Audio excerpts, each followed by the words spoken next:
Torturado por Cristo, capítulo 4. Derrotando al comunismo con el espíritu de amor de Cristo.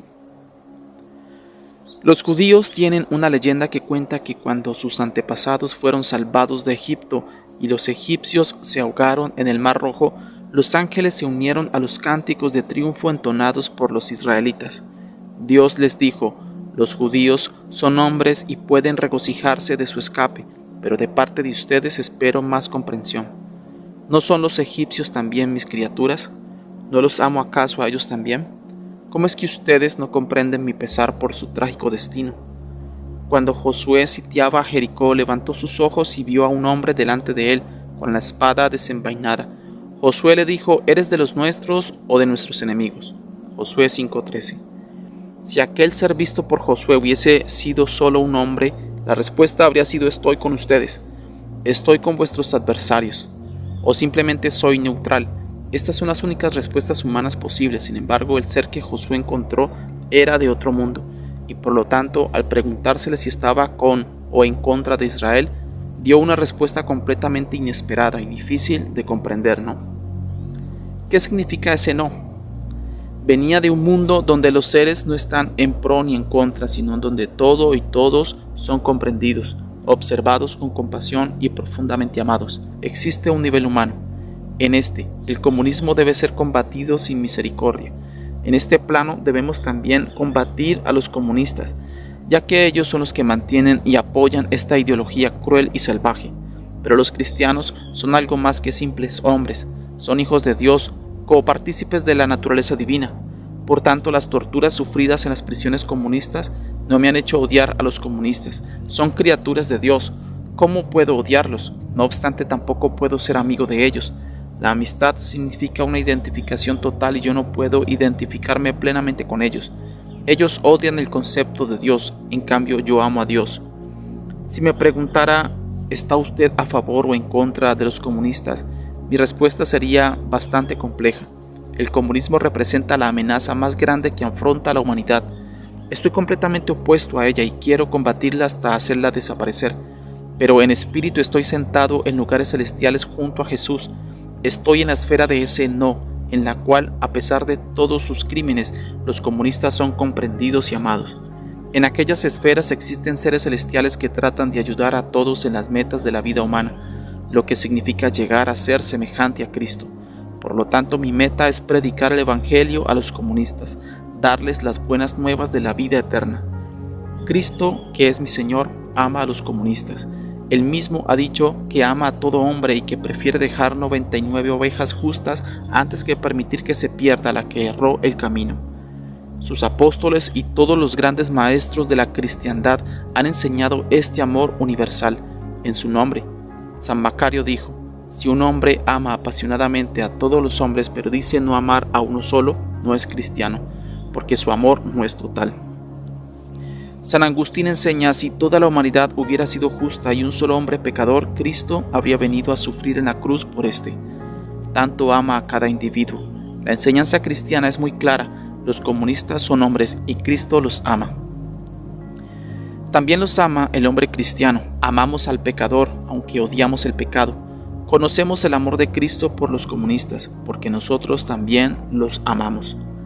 En las cárceles comunistas he visto cristianos arrastrando con los pies cadenas de 25 kilogramos, torturados con atizadores al rojo, y en cuyas gargantas habían forzado cucharadas de sal para luego negárseles el agua. Hambrientos, azotados, sufriendo frío y orando con fervor por los comunistas. Esto es humanamente inexplicable. Es el amor de Cristo que ha sido derramado en nuestros corazones por el Espíritu Santo. Más tarde, los comunistas que nos habían torturado también cayeron en prisión. Bajo el régimen comunista, los mismos comunistas, aún jefes y gobernantes, van a parar a menudo a la cárcel, al igual que sus adversarios. En esos momentos, torturados y torturadores compartíamos una misma celda. Mientras los no creyentes demostraban todo su odio contra sus ex inquisidores y los golpeaban, los cristianos los defendían aún a riesgo de ser golpeados y acusados de ser cómplices con los comunistas. He visto a cristianos que daban el último trozo de su pan. Nos daban en aquel tiempo solo una tajada por semana. y la medicina que podría salvar sus vidas a algunos de sus torturadores, comunistas enfermos, que en ese momento era compañero de prisión. Las últimas palabras de Iuliu Maniu, cristiano y ex primer ministro de Rumania, que murió en prisión, fueron: si los comunistas son derrocados en nuestro país, será deber sagrado de todo cristiano salir a la calle y defenderlos a riesgo de su propia vida, de la justa furia de las multitudes a quienes han tiranizado. En los primeros días después de mi conversión, sentía como si no pudiera vivir mucho más. Caminando por las calles, al cruzarme con hombres y mujeres que pasaban por mi lado, experimentaba una sensación de dolor físico, como si una puñalada me perforara el corazón. Tan quemante era para mí el interrogante: ¿estarán salvados o no? Si un miembro de mi congregación cometía un pecado, yo lloraba por horas enteras. El íntimo deseo de que todas las almas se salven ha permanecido en mi corazón, del cual los comunistas no están excluidos. En las celdas de confinamiento solitario no nos era posible orar como antes. Estábamos increíblemente hambrientos, nos habían endrogado hasta convertirnos en idiotas. Estábamos tan débiles que parecíamos esqueletos. La oración del Padre Nuestro era demasiado larga para nosotros. No podíamos concentrarnos lo suficiente como para recitarla. La única oración que podía repetir una y otra vez era: Jesús, te amo. Y luego, un día glorioso, obtuve la respuesta de Jesús: ¿me amas? Ahora yo te demostraré cuánto yo te amo a ti. En ese instante sentí que una llamarada quemaba mi corazón, como las llamas que coronan al sol. Los discípulos que iban camino de Emaús dijeron que sentían arder sus corazones cuando Jesús les hablaba. Esa fue la sensación que sentí y experimenté. En ese momento conocí el amor de aquel que ha dado su vida en la cruz por todos nosotros. Ese amor no puede excluir a los comunistas, por graves que sean sus pecados. Ellos han cometido y continúan cometiendo atrocidades, pero como dicen las Sagradas Escrituras, las muchas aguas no podrán apagar el amor, ni lo ahogarán los ríos, porque fuerte es como la muerte el amor, duros como el sepulcro los celos. Tal como la sepultura insiste en quedarse con todos, pobres y ricos, jóvenes y ancianos, hombres de todas las razas, naciones e ideologías, santos y criminales, así también el amor lo abarca todo. Cristo, amor encarnado, jamás cesará en sus esfuerzos por ganar también a los comunistas. Un pastor fue arrojado a mi celda. Estaba medio muerto, la sangre le corría por la cara y el cuerpo. Había sido brutalmente golpeado. Otros reclusos comenzaron a insultar a los comunistas. Con voz lastimera y quebrada les dijo: por favor, no los maldigan, guarden silencio, deseo orar por ellos. ¿Cómo podíamos estar gozosos aún en prisión? Al retroceder a ese periodo de 14 años en prisión, a veces pasamos tiempos muy felices. Tanto los carceleros como los otros reclusos a menudo se extrañaban ante la alegría que solíamos demostrar los cristianos a pesar de las más terribles circunstancias. No podíamos dejar de cantar aunque fuéramos golpeados por hacerlo. Me imagino que hasta los ruiseñores cantarían aunque supieran que después de cantar morirían. Los cristianos aún expresaban su gozo bailando. ¿Cómo podían ser felices en tan trágicas condiciones? Con frecuencia en la cárcel meditaba en las palabras de Jesús a sus discípulos: bienaventurados los ojos que ven lo que vosotros veis. Los discípulos acaban de volver de una gira por Palestina, durante la cual habían visto y presenciado muchos horrores. Palestina era un país oprimido. En todas partes se podía apreciar la terrible miseria. Ellos encontraron enfermedades, plagas, hambre y dolor. Visitaron hogares en que padres y esposas lloraban a los ausentes, arrastrados a la prisión por sus ideas. Aquello no tenía nada de hermoso. Sin embargo, Jesús les dijo: bienaventurados los ojos que ven lo que vosotros veis. Habló así porque ellos no solo habían visto miseria y sufrimiento, habían visto al Salvador, al realizador del último bien, la meta a que la humanidad debe llegar. Por primera vez en su vida, algunos gusanos que se arrastran por las hojas, comprendieron que después de esa miserable existencia pasan a una vida hermosa, en la forma multicolor de una mariposa que vuela de flor en flor. Esa felicidad era nuestra también. A mi derredor había varios Job, algunos sufriendo aún más que el mismo Job, pero yo sabía el final de esa historia y cómo recibió el doble de lo que había tenido antes. Tenía a mi derredor a hombres como el pobre Lázaro, hambriento y cubierto de llagas, pero sabía que los ángeles los llevarían al seno de Abraham, En el pobre y sucio mártir cerca de mí vi al espléndidamente coronado santo del mañana. Al observar a hombres como estos, no como son, sino como serán, también podía descubrir en los perseguidores, al igual que Saulo de Tarso, a los futuros San Pablos. Algunos de estos ya se han transformado, funcionarios de la policía secreta, ante quienes testificamos de nuestra fe, se hicieron cristianos y se consideraron felices de sufrir después en prisión por haber encontrado a Cristo. En los carceleros que nos flagelaban veíamos al carcelero de Filipos, que primero azotó a San Pablo y después se convirtió. Soñábamos en que pronto nos preguntarían, ¿qué debo hacer para ser salvo? En aquellos que en medio de burlas y mofas miraban a los cristianos cubiertos con inmundicias y excrementos cuando eran levantados en sus cruces, veíamos a la multitud en el Gólgota que después habría de golpear sus pechos por el temor de haber pecado. Fue precisamente en la cárcel donde comenzamos a comprender que había esperanza para los comunistas, que algún día serían salvos. En ese lugar fue donde nos dimos cuenta de nuestra responsabilidad para con esos hombres. Cuando éramos torturados por ellos, aprendimos a amarlos. Gran parte de mi familia ha sido asesinada. En mi propia casa su asesino se convirtió. Era también el lugar más apropiado. Así también nació en las prisiones comunistas la idea de una misión cristiana para ellos. Dios ve las cosas de manera diferente a como nosotros las vemos, de la misma manera que nosotros las vemos diferentes de como las ve una hormiga. Desde nuestro punto de vista humano, ser atado a una cruz, manchado y sucio de excremento es algo horrible. Sin embargo, la Biblia, hablando de los últimos sufrimientos de los cristianos, se refiere a ellos como leve tribulación. Para nosotros, pasar 14 años en prisión es un periodo muy largo. La Biblia lo califica solo como momentáneo, que produce en nosotros un cada vez más excelente y eterno peso de gloria. Esto nos da derecho a pensar que los crueles crímenes de los comunistas, inexcusables para nosotros los hombres, contra los cuales con toda justicia debemos luchar hasta el fin, son menos graves ante los ojos de Dios. La tiranía comunista que dura ya medio siglo puede ser ante Dios, para quien 1000 años son como un día, solo un instante de extraviado error. Esos hombres aún tienen la posibilidad de la salvación. La Jerusalén celestial es una madre, y como madre nos ama. Las puertas del cielo no están cerradas para los comunistas, tampoco la luz está apagada para ellos, puesto que pueden arrepentirse como cualquiera de nosotros y debemos llamarlos al arrepentimiento. Solo el amor puede cambiar a los comunistas, amor que no puede ser confundido con complicidad con el comunismo. A menudo estos dos términos son confundidos por muchos dirigentes religiosos. El odio ciega. Hitler era anticomunista, pero los odiaba. Por lo tanto, en lugar de conquistarlos, contribuyó a que conquistaran 1/3 del mundo. Con amor planeamos en la prisión un trabajo misionero entre los comunistas y de este modo pensamos, antes que nada, en los gobernantes y jefes comunistas. Algunos dirigentes y directores de misiones parecen haber estudiado muy poco la historia de la Iglesia.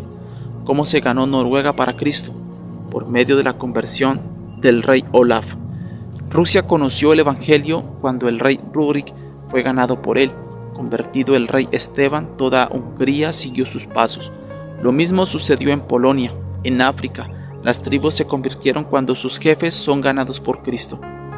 Hemos levantado misiones para convertir al hombre común, que llega a ser muy buen cristiano, pero que tiene poca o ninguna influencia para cambiar el estado de cosas imperante.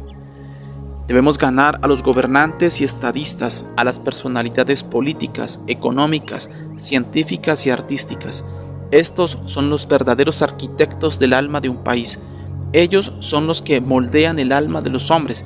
Ganándolos, nos atraeremos a las gentes que ellos guían e influyen. Desde el punto de vista misionero, los comunistas tienen una ventaja que no poseen otros sistemas sociales, pues están más centralizados. Si el presidente de los Estados Unidos se convirtiera al comunismo, no por ello Norteamérica seguiría sus pasos. Pero si Mao Zedong se convirtiera al cristianismo, o Brezhnev, o Ceausescu, todos sus países podrían ser alcanzados. Tan grande es el impacto de sus dirigentes. Sin embargo, ¿puede un dirigente comunista convertirse? Seguramente que sí, puesto que viven una existencia infeliz e insegura, al igual que la de sus víctimas. casi todos los gobernantes comunistas rusos terminaron en prisión o fueron ejecutados por sus propios camaradas. Lo mismo sucede en China. Tenemos el caso de ministros del interior como Lagoda y Yehov Beria, quienes parecían concentrar todo el poder en sus manos, pero que terminaron sus vidas como el último de los contrarrevolucionarios con una bala en la nuca. Recientemente, Shepelin, ministro del Interior de la Unión Soviética, y Rankovic, de igual cargo en Yugoslavia, fueron destituidos de sus cargos y arrojados como trapos sucios. Ataque espiritual contra el comunismo. Nadie es feliz bajo el régimen comunista, ni siquiera aquellos que más se benefician con él. Aún estos tiemblan, pues en cualquier noche pueden ser arrastrados al furgón de la policía secreta, debido a que la línea política del partido ha cambiado. Personalmente he conocido a muchos dirigentes comunistas. Son hombres que viven tensos, cansados, abrumados. Solamente Jesús puede darles descanso. El ganar a los gobernantes comunistas para Cristo puede significar salvar al mundo de la destrucción nuclear y salvar a la humanidad del hambre, ya que los hombres en estos momentos, en lugar de alimentar a sus pueblos, gastan enormes fortunas en la adquisición de costosos armamentos. Ganar a los gobernantes comunistas puede constituir el fin de la tensión internacional. Ganar a los gobernantes comunistas llenará a Cristo y a los ángeles de regocijo. Puede significar el triunfo de la Iglesia. En lugares como Nueva Guinea o Madagascar, en los cuales el trabajo misionero ha sido duro, se hará fácilmente si nos ganamos a los gobernantes comunistas, y ello dará nuevo impulso al cristianismo. He conocido personalmente a muchísimos comunistas convertidos. Yo mismo fui en mi juventud un ateo militante. Los comunistas y los ateos convertidos aman mucho más a Jesús, pues han pecado mucho. El trabajo misionero debe ser estratégicamente planificado. Desde el punto de vista de la salvación, todas las almas son iguales, pero desde el punto de vista de la estrategia misionera no lo son. Es mucho más importante ganarnos a un hombre influyente que convertido podrá atraerse a muchos otros miles, que hablarle a un salvaje en la selva, asegurándole la salvación a él solamente. Por estas razones Jesús decidió terminar su ministerio no en un poblado cualquiera, sino en Jerusalén, capital espiritual del mundo en esa época. Por la misma razón Pablo se esforzó mucho por llegar a Roma. La Biblia habla de que la simiente de la mujer herirá en la cabeza a la serpiente. Nosotros nos hemos limitado a hacerle cosquillas sin otro efecto que provocar su risa. La cabeza de la serpiente está en alguna parte entre Moscú y Pekín, no en Túnez o Madagascar. El mundo comunista debe convertirse en el principal punto de preocupación de los principales jefes de la Iglesia y los directores de misiones, como también en el pensamiento de cada cristiano consciente. Debemos dejar de lado toda labor rutinaria. Está escrito: maldito el que hiciera indolentemente la obra de Jehová. Se necesita un ataque espiritual frontal de la Iglesia contra el comunismo. La guerra se puede ganar solamente con la ofensiva, no con una estrategia defensiva. Lamentablemente, hasta este momento, la Iglesia ha estado siempre en una actitud defensiva, lo que ha significado perder un país tras otro en favor del comunismo. Esto debe cambiar inmediatamente en la Iglesia en su totalidad. Se dice en los Salmos que Dios quebrantó las puertas de bronce y desmenuzó los cerrojos de hierro. La cortina de hierro es poco para él. La Iglesia primitiva trabajó secretamente en la clandestinidad y triunfó. Debemos aprender a trabajar nuevamente así. Hasta que llegó el comunismo nunca comprendí la razón por qué en el Nuevo Testamento a muchas personas se les llama por su apodo. Simón llamado Níger, Juan llamado Marcos, y así sucesivamente.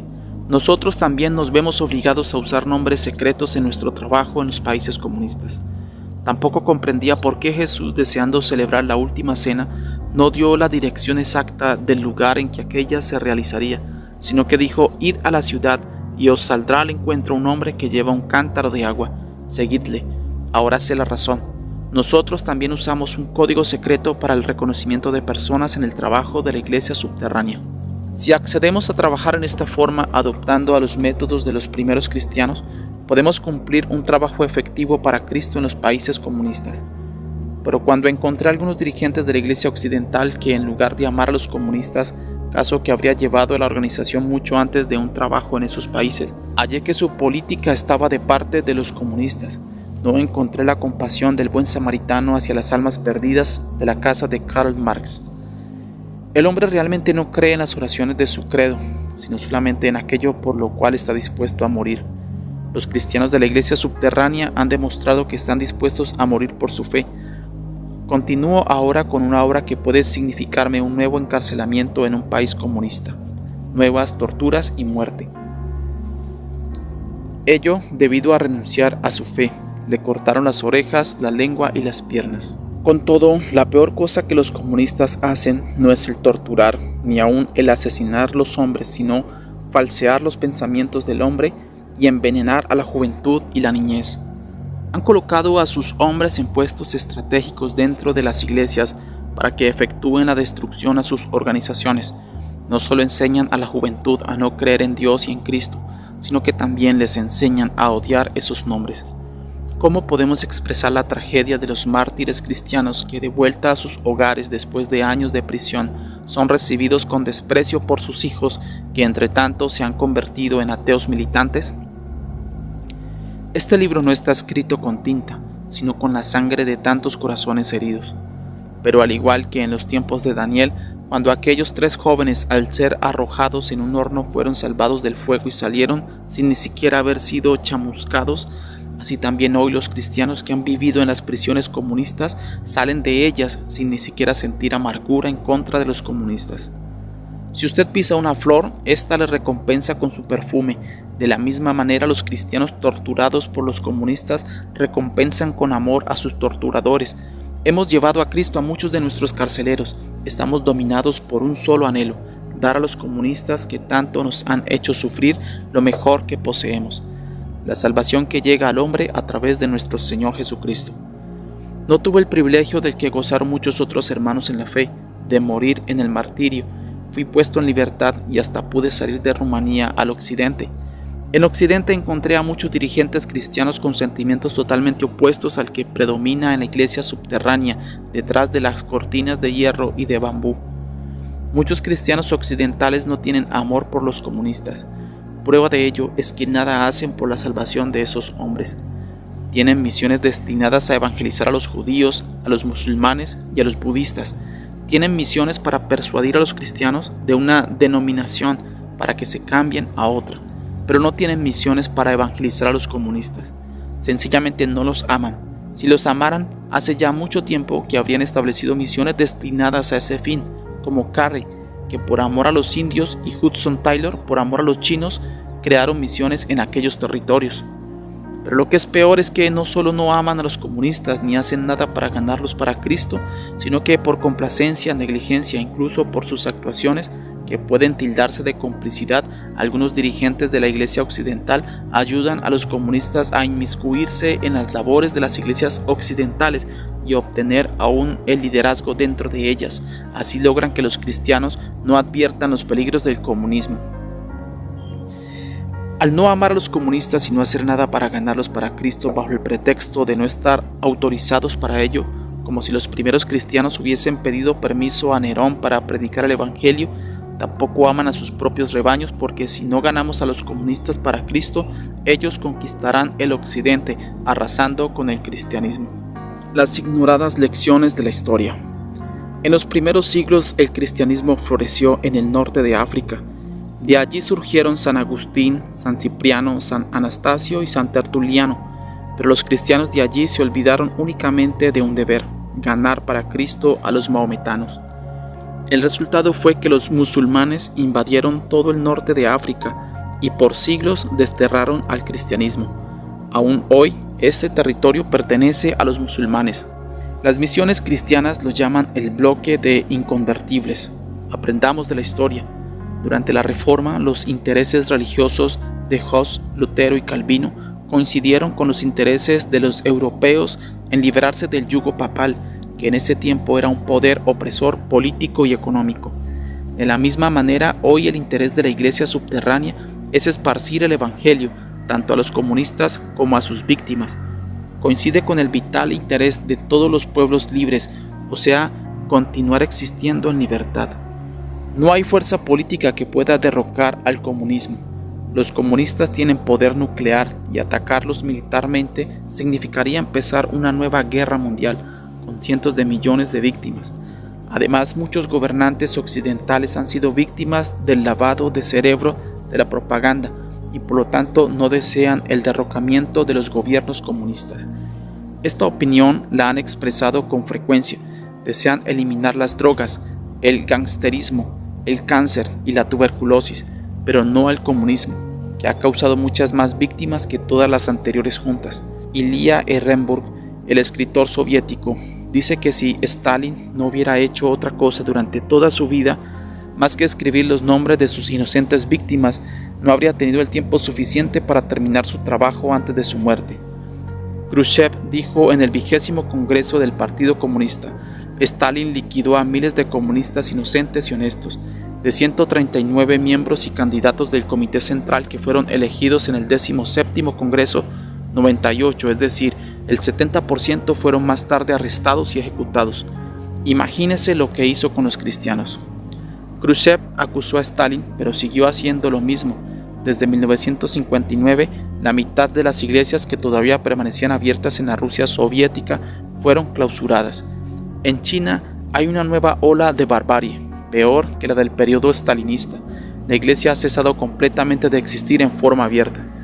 En Rusia y Rumanía se efectúan nuevos arrestos. Recientemente hemos recibido noticias de arrestos en masa de los cristianos en Rusia. Por medio del terror y el engaño, en los países comunistas que cuentan con un total de 1 billón de habitantes, toda una generación de jóvenes está siendo criada y educada en el odio hacia todo lo occidental, especialmente el cristianismo. Es común observar en Rusia a funcionarios comunistas estacionados frente a las iglesias, observando para ver si hay niños. Quienes son sorprendidos entrando son golpeados y sacados fuera. Los futuros destructores del cristianismo occidental son cuidados y criados sistemáticamente. Solo existe una fuerza capaz de derrocar al comunismo. Es la misma fuerza que permitió a estados cristianos ocupar el lugar del pagano imperio romano. La fuerza que convirtió en cristianos a los salvajes teutones y vikingos y la que permitió derrocar a la sangrienta Inquisición. Esta fuerza es el poder del Evangelio, representada en la actualidad por la iglesia subterránea que trabaja en todos los países comunistas. Mantener y ayudar a esta iglesia no es solo identificarse con los hermanos que sufren, significa la diferencia entre la vida y la muerte para sus países y sus iglesias. Además de la manutención de esta iglesia, el interés de los cristianos libres deberá ser el convertirla a la política de los gobiernos libres. La iglesia subterránea ya ha ganado a muchos gobernantes comunistas. El primer ministro rumano, Georgiu Dec, que murió convertido después de confesar sus pecados y cambiar su vida pecaminosa, fue uno de ellos. En esos países hay comunistas que son miembros del gobierno y que a su vez son cristianos ocultos. Esto puede extenderse. Entonces podremos esperar un cambio en la política de algunos gobiernos, no como los cambios introducidos por Tito y Gomulka, que permitieron que siguiera la dictadura de un partido ateo y cruel, sino una vuelta hacia el cristianismo y la libertad. Ahora existen excepcionales oportunidades para ello. Los comunistas, que muy frecuentemente son tan sinceros en sus creencias como lo son los cristianos en las suyas, están experimentando una grave crisis. Creyeron que el mundo comunista crearía una hermandad entre las naciones. Ahora, en cambio, ven cómo los países comunistas se pelean unos contra otros como los perros. Realmente creyeron que el comunismo crearía un paraíso terrenal, como auténtica réplica de lo que ellos llaman el ilusorio paraíso celestial. Por el contrario, sus pueblos están hambrientos. El trigo debe importarse desde los países capitalistas. Los comunistas habían creído en sus dirigentes, ahora han leído en sus propios periódicos que Stalin fue un asesino en masa y que Khrushchev era un tonto. Casi lo mismo se dice de sus héroes nacionales, Rákóczi, Gero, Anna Pauker, Rankovici y otros. Los comunistas ya no creen en la infalibilidad de sus superiores, son como católicos sin un papa. En el corazón de los comunistas existe un vacío que solo puede llenarse con Cristo. En todo hombre existe un vacío espiritual que solo puede ser llenado por Jesús. Esto es también cierto de los comunistas. En el Evangelio hay un poder de amor que puede atraerlos a ellos también. Lo he visto obrar, sé que puede hacerse. A pesar de que los cristianos han sido escarnecidos y torturados por los comunistas, han olvidado lo que les han hecho a ellos y a sus familias. Hacen lo imposible por ayudar a los comunistas para que superen la crisis y así puedan encontrar el camino hacia Cristo. Para este trabajo necesitan nuestra ayuda, y no solo por esto, sino también porque el amor cristiano es siempre universal, no admite parcialidad. Jesús dijo que el sol de Dios sale para los buenos y los malos. Lo mismo es cierto en cuanto al amor cristiano. Los dirigentes cristianos occidentales que muestran simpatía y amistad a los comunistas se justifican diciendo que Jesús nos enseñó a amar incluso a nuestros enemigos.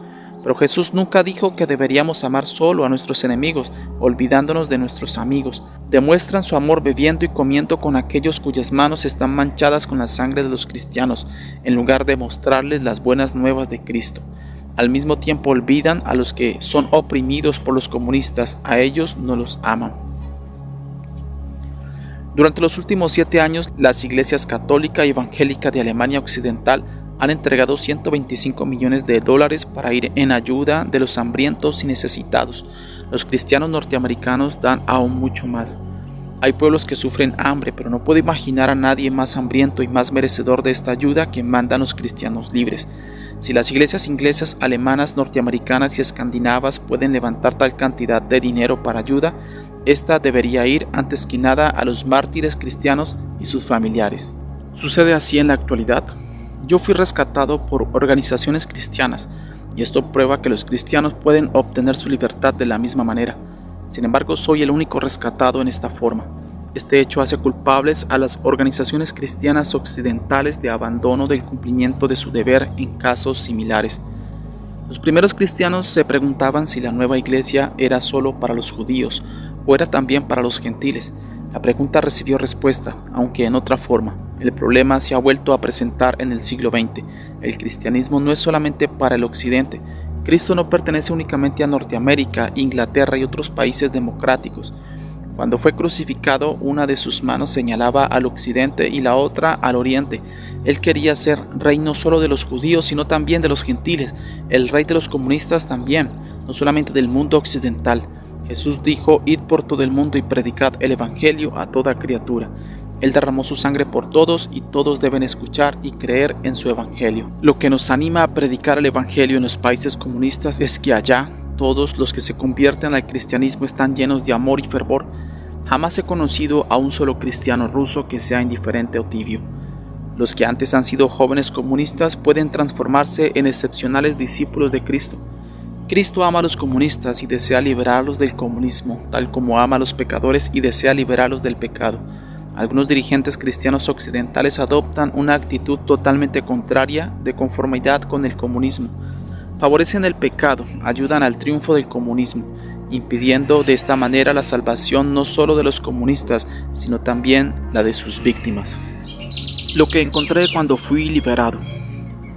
Cuando de nuevo en libertad conversaba con mi esposa, ella me consultó sobre mis planes futuros. Le contesté que mi ideal es vivir como recluso espiritual. Mi esposa me dijo que ella había pensado lo mismo. En mi juventud había sido muy dinámico, pero la prisión, especialmente los años de confinamiento solitario, me habían transformado en un ser meditativo y contemplativo. Se habían acallado todas las tormentas en mi corazón. No me importaba el comunismo, ni siquiera lo notaba. Estaba en los brazos del novio celestial. Oraba por los que nos atormentaban y podía amarlos con todo mi corazón. Había tenido muy pocas esperanzas de ser jamás libertado, pero cuando a veces se me ocurría pensar en lo que haría si lo fuera, siempre se me ocurría retirarme a algún lugar desierto para continuar una vida de dulce unión con el novio celestial. Dios es la verdad, la Biblia es la verdad acerca de la verdad, la teología es la verdad acerca de la verdad de la verdad, el fundamentalismo es la verdad acerca de la verdad de la verdad, y los cristianos viven estas muchas verdades sobre la verdad, y debido a ello carecen de la verdad. Hambrientos, golpeados y endrogados, nos habíamos olvidado de la teología y la Biblia. Habíamos olvidado las verdades acerca de la verdad, y así vivíamos en la verdad directamente. Está escrito: el Hijo del Hombre vendrá a la hora que no pensáis. Ya no podíamos pensar. En nuestras más negras y amargas horas de torturas, el Hijo del Hombre aparecía entre nosotros. Las murallas parecían brillar cual diamantes, y las celdas se iluminaban. En algún lugar lejos de nosotros estaban los torturadores en un mundo físico, pero el espíritu se regocijaba en el Señor. No habríamos cambiado este gozo por todos los palacios reales del mundo. ¿Luchar contra algo o alguien? Nada estaba más lejos de mi mente que eso. No deseaba pelear en ninguna guerra, ni siquiera una guerra justa. Deseaba más bien construir templos vivientes al Señor Jesucristo. Dejé la prisión con la esperanza de vivir años de tranquila contemplación.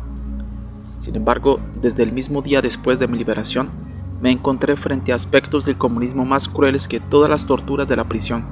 Uno tras otro me tropecé con grandes predicadores y pastores, y aún con obispos de diferentes iglesias que simplemente me confesaron, con gran pesar, ser delatores de sus propios rebaños. Les pregunté si estaban dispuestos a renunciar a su trabajo, aún a costa de ser encarcelados. Todos contestaron no, y explicaron que no era el temor por sus propias personas lo que los hacía negarse. Me contaron sobre las nuevas prácticas en las iglesias que no existían antes de mi arresto, pues al negarse a ser espías significaba la clausura de la iglesia. En todas las ciudades existe un representante del gobierno que controla los cultos y es miembro de la policía secreta comunista. Tiene derecho de llamar a cualquier sacerdote o pastor para preguntarle quiénes han asistido a la iglesia, quién comulga frecuentemente, quién es más ferviente y quién es ganador de almas, y lo que la gente dice en sus confesiones, etc. Si uno no contesta, se le despide y un nuevo ministro viene a ocupar su lugar, siempre que esté dispuesto a decir más que usted. Cuando el representante del gobierno no tiene un sustituto, lo que casi nunca sucede, simplemente clausura la iglesia. La mayoría de los ministros daban informaciones a la policía secreta, con la diferencia que algunos lo hacían de mala gana, tratando de ocultar ciertas cosas, mientras que otros se habían acostumbrado a hacerlo y sus conciencias ya no se los reprochaban. Incluso otros se habían entusiasmado tanto en hacerlo que hablaban más de la cuenta. Escuché confesiones de hijos de mártires cristianos que habían sido obligados a proporcionar informes sobre las familias que los habían acogido con cariño. Lo hacían bajo la amenaza de perder la oportunidad de proseguir sus estudios. Fui al Congreso Bautista, realizado bajo el emblema de la bandera roja. Los comunistas ya habían decidido quiénes serían los dirigentes elegidos. Yo sabía que a cargo de las iglesias oficiales había individuos nombrados por el Partido Comunista. Solo entonces me di cuenta que estaba viendo lo que Jesús llamó la abominación desoladora en el lugar santo. Siempre ha habido buenos y malos pastores y predicadores, pero ahora por primera vez en la historia de la iglesia, el comité central de un partido ateo jurado, cuyo objeto y propósito principal y declarado es arrasar con la religión, decide quiénes serán los hombres que guíen a la iglesia. ¿Guiarles con qué propósito? Seguramente para arrancar de raíz la religión. Lenin escribió: toda idea religiosa, toda idea de Dios, el mero entusiasmo ante la idea de Dios, es una vileza indescriptible y peligrosa. Es un contagio abominable. Millones de pecados, hechos inmundos, actos de violencia y contagio físico son menos peligrosos que la sutil y espiritual idea de un Dios. Los partidos comunistas de la zona de influencia soviética son leninistas. Para ellos la religión es peor que el cáncer, la tuberculosis o la sífilis.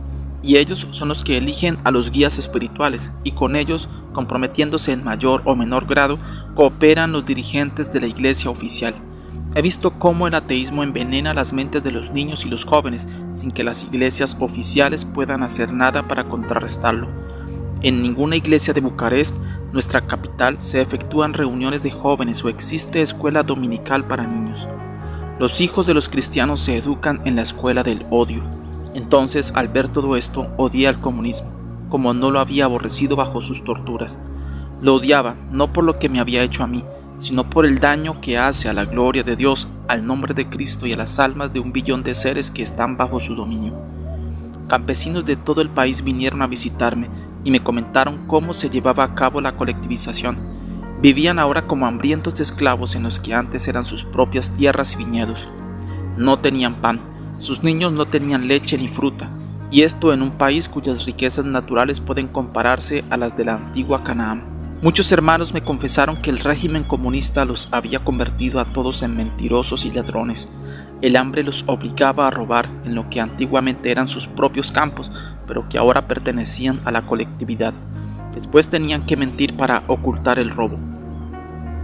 Muchos obreros me hablaron del terror implantado en las fábricas y de la explotación del factor humano en niveles jamás soñados por el capitalista. Los trabajadores no tenían derecho a la huelga. Los intelectuales tenían que ir en contra de sus convicciones más íntimas y enseñar que Dios no existe. La vida entera y los pensamientos de los seres humanos de una tercera parte del mundo han sido destruidos y falseados. Algunas jovencitas vinieron para quejarse de que habían sido llamadas a la organización de jóvenes comunistas para ser amonestadas y amenazadas por haber besado a un joven cristiano, dándoles el nombre de jóvenes a los cuales sí podían besar. Vivíamos en una atmósfera horriblemente falsa y fea. Entonces encontré a los luchadores de la iglesia subterránea, camaradas de antaño, algunos de los cuales nunca han sido descubiertos y otros que empezaban a luchar de nuevo después de ser liberados. Me llamaron nuevamente a su lado. Fui a sus reuniones secretas en las que se cantaban himnos de libros que habían sido escritos a mano. Recordé a San Antonio el Grande. Había estado 30 años en el desierto. Había abandonado el mundo, llevando una vida de ayuno y de oración, pero cuando supo de la lucha entre San Atanasio y Arius sobre la divinidad de Cristo, abandonó su vida contemplativa y fue hasta Alejandría para cooperar en el triunfo de la verdad. Recordé a San Bernardo de Clairvaux, monje de un monasterio en la cima de una montaña, pero supo del ridículo objetivo de las cruzadas, de los cristianos que asesinaban árabes, judíos y seres de otras religiones, con el fin de apoderarse de una tumba vacía. Entonces abandonó su monasterio, dejando las alturas para predicar en contra de las cruzadas. Decidí hacer lo que todo cristiano debe hacer, seguir el ejemplo de Cristo, del apóstol Pablo y de los grandes santos. ¿Qué clase de lucha sería? Los cristianos en prisión siempre han orado por sus enemigos y les han dado un hermoso testimonio. El deseo de nuestros corazones era de que fueran salvos y nos regocijábamos cada vez que ello sucedía. Pero odiaba el diabólico sistema comunista y deseaba fortalecer la iglesia subterránea, la única fuerza que puede derrocar esta terrible tiranía por medio del poder del Evangelio. No pensaba solo en Rumanía, sino en todo el mundo comunista. Sin embargo, he encontrado mucha indiferencia en el occidente. Escritores de todo el mundo protestaron cuando 2 escritores comunistas, Siniavsky y Daniel, fueron sentenciados a prisión por sus propios camaradas. En cambio, ni siquiera las iglesias protestan cuando los cristianos son encarcelados por su fe. ¿Quién se preocupa por el hermano Kusik, sentenciado porque cometió el crimen de distribuir literatura cristiana venenosa, entre ella los libros devocionales de Torrey y porciones de la Biblia? ¿Quién conoce el caso del hermano Prokofiev, condenado por haber distribuido sermones impresos? ¿Quién sabe algo del judío cristiano Grunwald, sentenciado en Rusia por delitos similares y a quien los comunistas le arrebataron su pequeño hijo, de quien jamás volvió a tener noticias? Recuerdo muy bien lo que yo sentí cuando fui separado de mi Mihai. Por ello sufro con los hermanos Grunwald, Livanonko, la abuela Shevchuk, Taisia Kachenko, Ekaterina Bekasina, Georgi Bekasin, el matrimonio Pilat, de Latvia, y así interminablemente, nombres de santos y héroes de la fe en pleno siglo XX. Me inclino reverentemente para besar sus cadenas, como lo hacían los primeros cristianos con sus camaradas cuando eran arrojados a las fieras. Algunos dirigentes de las iglesias occidentales sencillamente no se preocupan de nuestros mártires de hoy. Sus nombres no encuentran lugar en sus listas de oración. Mientras ellos eran torturados y condenados, los dirigentes bautistas rusos y los superiores de la iglesia oficial ortodoxa eran recibidos en Nueva Delhi, en Ginebra y otras conferencias, en medio de grandes honores. Allí aseguraron a todo el mundo que en Rusia existe amplia libertad religiosa. Un dirigente del Consejo Mundial de Iglesias besó al arzobispo bolchevique Nikodin. Cuando éste dio tales seguridades, luego se sentaron juntos en un magnífico banquete, mientras los santos en prisión comían una inmunda mezcla de repollo y entrañas de animal, como yo la he comido en el nombre de Jesucristo. Las cosas no podían seguir así. Por eso la iglesia subterránea decidió que yo debería salir del país, si se presentaba la oportunidad de hacerlo, para relatar e informar a ustedes, los cristianos, todo lo que está sucediendo. He decidido denunciar al comunismo, aunque amo al comunista.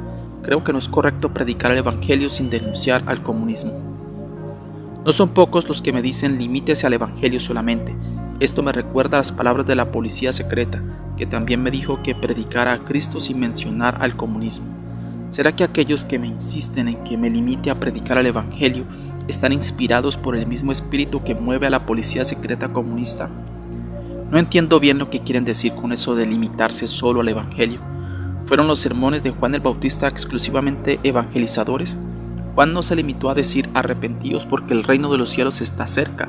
Dijo también: tú, Herodes, eres perverso. Fue decapitado, no por atenerse a una enseñanza abstracta. Jesús no se limitó tampoco al sermón de la montaña, sino que también predicó lo que podría ser considerado por algunos de los dirigentes de la iglesia de hoy como un mensaje negativo. Ay de vosotros, escribas y fariseos hipócritas, generación de víboras. Fue por tal prédica que lo crucificaron. Los fariseos no se habrían preocupado por el sermón de la montaña, porque no les afectaba tan personalmente. Al pecado debe llamársele por su nombre. Hoy el comunismo es el pecado más peligroso del mundo, por lo tanto debe ser denunciado. La iglesia subterránea lo denuncia a riesgo de perder la libertad y la vida. Menos aún podemos callarnos en el occidente. He decidido denunciar al comunismo, pero no con el sentido que lo hacen aquellos conocidos como anticomunistas. Hitler era un anticomunista y sin embargo fue un tirano. Odiamos el pecado, pero amamos al pecador.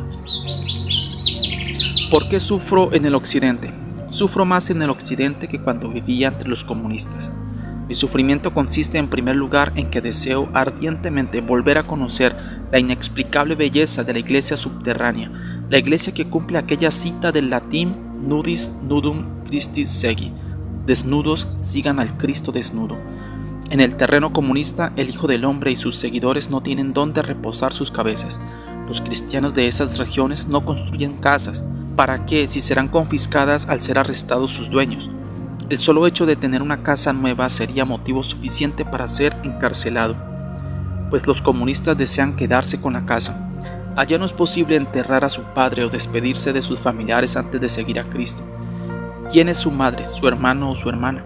Ustedes, en este respecto como Jesús, madre y hermano son para usted solamente los que cumplen la voluntad de Dios. ¿Pueden los lazos sentimentales valer algo cuando es muy común que una novia denuncie a su prometido, los niños a sus padres y las esposas a sus maridos? Lo único que permanece es la unión espiritual. La iglesia subterránea es pobre y sufrida, pero no tiene miembros tibios. Un servicio religioso en la iglesia subterránea es similar al que se efectuaba en la iglesia primitiva, hace ya 1900 años. El predicador no tiene estudios avanzados de teología, no conoce la homilética, pero tampoco Pedro la conocía. Cualquier profesor de teología habría dado a Pedro una pésima nota por su sermón en el día de Pentecostés. Los versículos de la Biblia no son muy conocidos en los países comunistas, porque las Biblias son muy escasas. Además, es casi seguro que el predicador haya pasado muchos años en la cárcel sin siquiera ver una Biblia. Cuando expresan su fe en un padre, esto tiene un gran significado, porque encierra un verdadero drama. En prisión diariamente ruegan a este Padre Todopoderoso por un pedazo de pan y en cambio reciben repollo con inmundicias. No obstante, creen en Dios como en el Padre amantísimo. Son como Job, que aseguraba que continuaría creyendo en Dios aunque Él lo matara. Se parecen a Jesús, que llamó Padre a Dios cuando al parecer lo había abandonado en la cruz. Quienquiera que haya conocido la belleza espiritual de la iglesia subterránea no se conformaría con el vacío y frialdad que se encuentra en algunas iglesias occidentales. Sufro más en el occidente de lo que sufría en la cárcel comunista, porque ahora contemplo con mis propios ojos que la civilización occidental está muriendo. Oswald Spengler escribió en su libro La decadencia de Occidente: ustedes están muriendo. Veo en ustedes todas las características del estigma de la decadencia. Puedo probar que vuestra gran riqueza y gran pobreza, vuestro capitalismo y socialismo, vuestras guerras y revoluciones, vuestro ateísmo, pesimismo, cinismo e inmoralidad, vuestros matrimonios destruidos y el control de la natalidad los están desangrando desde los cimientos y aniquilando vuestras mentes. Les puedo probar que estas eran las mismas características que marcaron el comienzo del fin para las antiguas civilizaciones de Alejandría, Grecia y la neurótica Roma. Esto fue escrito en 1926. Desde entonces, la democracia y la civilización han muerto en más de la mitad de los países europeos, incluso Cuba. El resto del occidente duerme. Pero existe una fuerza que no duerme, el comunismo. Mientras los comunistas orientales se sienten desilusionados y desanimados, el comunismo en el occidente mantiene su virulencia. Los comunistas occidentales simplemente no creen lo que se les dice acerca de las crueldades, miserias y persecuciones desatadas en los países comunistas. Esparcen incansablemente y con celo su credo político en todas partes, en los salones de la sociedad, en clubes de intelectuales, en escuelas, universidades, en los barrios de gente pobre y en las iglesias. Nosotros, los cristianos, estamos en la verdad, pero mostramos poco valor en su defensa. Los comunistas, en cambio, de todo corazón apoyan la mentira. Mientras tanto, los teólogos occidentales se preocupan de nimiedades. Me recuerda que mientras las tropas de Mohamed II rodeaban Constantinopla en 1493 y se iba a decidir si los Balcanes pertenecerían al dominio religioso cristiano o maometano por varios siglos, se efectuaba un concilio en una iglesia local de la ciudad sitiada, discutiéndose los siguientes problemas: ¿qué color tenían los ojos de la Virgen María? ¿Qué sexo tienen los ángeles? ¿Qué sucedería si una mosca cayese en agua bendita? ¿Sería santificada la mosca y el agua contaminada? Lo anterior puede ser solo una leyenda de esos tiempos, pero si leen los periódicos de las iglesias se darán cuenta que hoy se están discutiendo las mismas insignificancias. La amenaza del comunismo y los sufrimientos de la iglesia subterránea casi nunca son mencionados. Hay discusiones interminables sobre asuntos teológicos, rituales y otras cosas no esenciales. En una fiesta alguien preguntó: si estuviera en un barco que está a punto de hundirse y pudiera tomar un solo libro de la biblioteca de a bordo, ¿qué libro escogería? Uno contestó la Biblia, otro Shakespeare, pero un escritor dio la respuesta más acertada: yo escogería un libro que me explicara cómo construir un bote y cómo llegar a tierra firme. Una vez allí, estaría en condiciones de leer lo que quisiera. Mantener la libertad de culto para todas las denominaciones y libertad de expresión para todas las doctrinas y sentir pesar cuando se pierde todo esto debido a las persecuciones comunistas es mucho más importante que insistir sobre determinada opinión teológica. Jesús dijo: la verdad os hará libres. De la misma manera, solo la libertad puede darnos la verdad. En vez de discutir acaloradamente sobre cuestiones sin importancia, deberíamos unirnos en esta lucha de la libertad en contra de la tiranía del comunismo. Sufro también al saber de los padecimientos de la sufrida iglesia tras la cortina de hierro. Habiendo pasado por esos sufrimientos, puedo apreciarlos más. En el mes de junio de 1966, los diarios soviéticos Izvestia y Derevenskaya Istin acusaron a los bautistas rusos de enseñar a sus miembros a matar a sus hijos, con el fin de expiar sus pecados. Es la misma vieja acusación del asesinato ritual de que se acusaba a los judíos. Pero sé lo que esto significa. Yo estaba en la prisión de Cluj en Rumanía en 1959 con el preso Lazarovici, acusado de haber dado muerte a una joven. Tenía solo 30 años, pero sus cabellos se habían tornado totalmente blancos de un día para otro, a causa del dolor de las torturas. Parecía un anciano. No tenía uñas, pues se las habían arrancado, con el fin de hacerlo confesar un crimen que no había cometido. Después de un año de tortura se logró establecer su inocencia y fue puesto en libertad, pero la libertad ya no significaba nada para él, ya era un hombre destruido para siempre. Otras personas leen los artículos de los diarios y pueden reírse con las absurdas acusaciones de la prensa soviética en contra de los bautistas. Yo sé lo que éstas significan para los acusados. Es horrible estar en el occidente y tener constantemente tales imágenes ante los ojos de uno. ¿Dónde está ahora el arzobispo Yermogen de Calwa de la URSS y los otros 7 obispos que protestaron contra los excesos de cooperación con el régimen soviético que puso en práctica el patriarca Alexei y el arzobispo Nikodin, quienes son meros instrumentos en las manos de los comunistas? Si no hubiese visto morir a mi lado a los obispos rumanos que protestaron, no me preocuparía por la suerte de estos otros obispos piadosos. Los ministros Nikolai Sliman y Gleb Yakunin fueron disciplinados por el patriarca porque pidieron libertad religiosa para la iglesia. El occidente solo conoce ese detalle, pero yo estuve en prisión con el padre Iovan de Vladimiresti, Rumanía, a quien le sucedió lo mismo. Aparentemente era solo una medida disciplinaria eclesiástica, mas nuestros dirigentes de la iglesia oficial, al igual que todos los dirigentes de la iglesia oficial comunista, son pagados por la policía secreta. Los que son castigados por ellos sufren también la más eficiente disciplina, torturas, golpes y drogas de la prisión. Tiemblo ante el sufrimiento de aquellos que son perseguidos en el mundo comunista. Tiemblo pensando en el destino eterno de sus torturadores. Tiemblo también por los cristianos occidentales que no prestan ayuda a sus hermanos perseguidos. En el fondo de mi corazón quisiera no verme envuelto en tan inmensa batalla. Preferiría retirarme a algún lugar tranquilo donde pudiese descansar, pero me es imposible, pues el comunismo está a la puerta. Cuando los comunistas invadieron el Tíbet, terminaron con aquellos que solo se interesaban por las cosas espirituales. En nuestro país terminaron con todos los que deseaban alejarse de la realidad. Se disolvieron iglesias y monasterios, manteniendo solo algunos para engañar a los extranjeros. Por medio de esta quietud y descanso a que tanto aspiro, podría escapar a realidad, pero sería demasiado peligroso para mi alma también. Estoy obligado a dirigir esta batalla, aun cuando ello me signifique grave riesgo personal. Si desaparezco, tengan la completa seguridad que he sido raptado por los comunistas. Me raptaron en la calle en 1948 y me encarcelaron bajo nombre supuesto. Nuestra secretaria de Estado en esos años, Anna Pauker, contestó al embajador sueco, Sir Patrick von Reuterswärde o Gurbrand, está pasando por las calles de Copenhague. El embajador en esos momentos tenía en sus bolsillos una carta que yo había logrado enviarle desde la prisión. Sabía que ella le estaba mintiendo. Esto puede volver a suceder.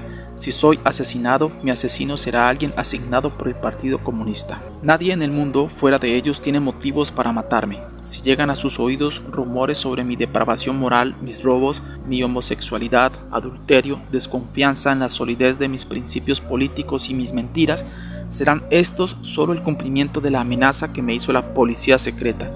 Le destruiremos moralmente. Sé de muy buena fuente que los comunistas rumanos han prometido asesinarme debido al testimonio que presté ante el Senado norteamericano.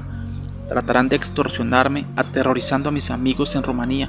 Tienen medios para hacerlo y no vacilarán en usarlos. Sin embargo, a pesar de ellos, no puedo callar. Es deber de ustedes estudiar y considerar todo lo que aquí relato, aunque digan que mis sufrimientos me han causado un delirio de persecución. Deben preguntarse a sí mismos, ¿cuál es ese terrible poder del comunismo que hace que sus ciudadanos sufran de semejantes complejos? ¿Qué poder es el que lleva a padres en la Alemania Oriental a tomar a un niño en una máquina topadora para así pasar a través de las alambradas de púas, aún al riesgo de ser baleados junto con toda su familia? ¿Qué es este terrible poder del comunismo que inspira a los seres tales complejos? El occidente duerme y es hora que despierte. Los hombres sufren, buscan a un responsable, alguien a quien culpar por su situación. Encontrar a ese alguien alivia la carga. Yo no lo puedo hacer. No puedo culpar a ciertos guías de la Iglesia Occidental que cooperan con el comunismo, pues el mal no viene de ellos, es mucho más antiguo. Estos mismos dirigentes son víctimas de un mal que se arrastra desde muchos años. Ellos no crearon la caótica situación actual de la Iglesia, la encontraron así. Desde que estoy en el occidente he visitado muchos seminarios teológicos. Allí escuché conferencias sobre la historia de las campanas y la historia de los himnos litúrgicos, de leyes canónicas hace tiempo en desuso, o sobre reglamentos de la Iglesia que no existen. He visto enseñar a los estudiantes de teología la poca veracidad de la Biblia en su historia de la creación y de Adán, negar el diluvio y los milagros de Moisés, sostener que las profecías fueron escritas después de su cumplimiento, que el nacimiento virginal es un mito, como también lo es la resurrección de Jesús, que sus huesos permanecen enterrados en algún lugar, que las epístolas no son auténticas, que el Apocalipsis fue escrito por un loco. A pesar de todo esto, la Biblia, sostienen, es un libro sagrado. Esto quiere decir que el libro sagrado es más mentiroso que un diario comunista. Esto es lo que los dirigentes actuales de algunas de las iglesias aprendieron en los seminarios. Este es el ambiente en que viven. ¿Por qué han de ser fieles de un maestro de quien se dicen tantas barbaridades? ¿Cómo van a respetar una iglesia en la que se puede enseñar libremente que Dios está muerto?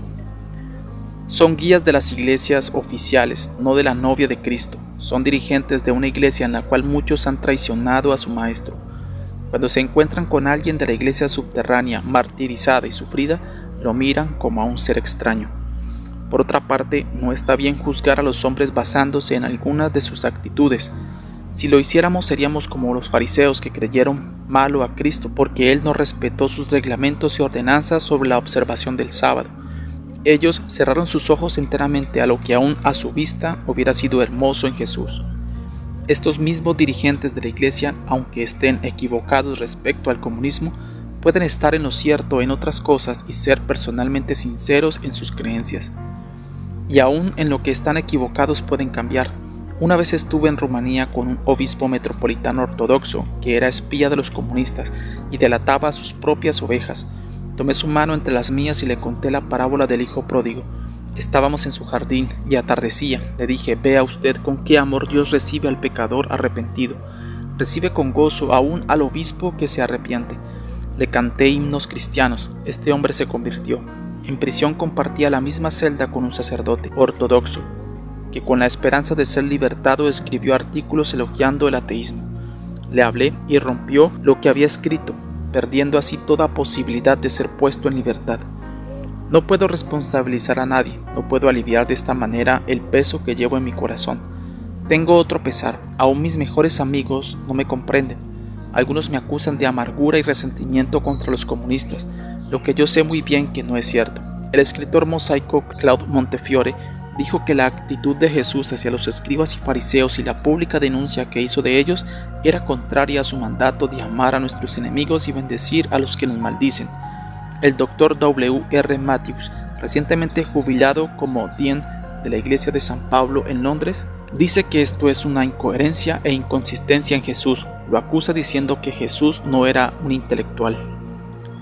La idea de Montefiore sobre Jesús estaba errada. Jesús amaba a los fariseos, aun cuando los denunció públicamente.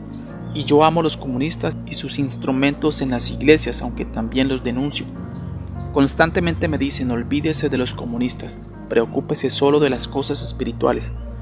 Encontré a un cristiano que había sufrido bajo los nazis y el cual me dijo que estaría siempre de mi parte, mientras yo testificara por Cristo, pero que no hablara palabra alguna contra el comunismo. Le pregunté si acaso los cristianos que luchaban contra Hitler en Alemania estaban equivocados y debieron haber hablado solamente de la Biblia, sin denunciar al tirano. Me contestó: pero Hitler mató a 6 millones de judíos.